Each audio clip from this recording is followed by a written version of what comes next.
همین اکنون در ولسوالی کشم ولایت بدخشان مسابقه بزکشی میان چاپاندازان ولایت تخار و ولایت بدخشان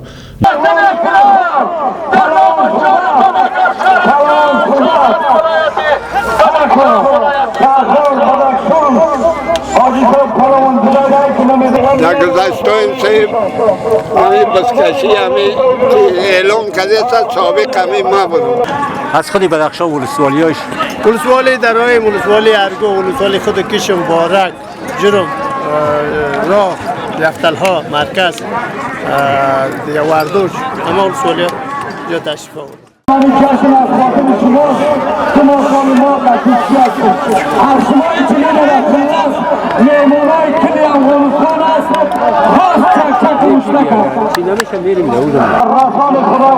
تشکر از شما. سلامت باشید. ناجی پالانزبر قیوم هستم، معاون فدراسیون ولایت بدخشان.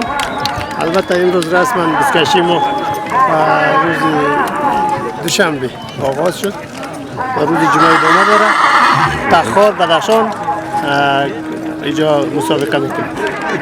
تخار و بدخشان دیگه ولایت هم هست. کندوز هم یکی کم آمده. کندوز کم. تخار بدخشان، تخار از بدخشان کنه اضافه تر آمده. از خود بدخشان ولسوالیاش ولسوالی درای ولسوالی ارگو ولسوالی خود کشم بارک جرم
د شرق تلویزیون ټول خبرونه په یوټیوب چینل کې زموږ یوټیوب چینل در سره سبسکرایب کړئ ترڅو تازه او په زړه پورې خبرونه وګورئ.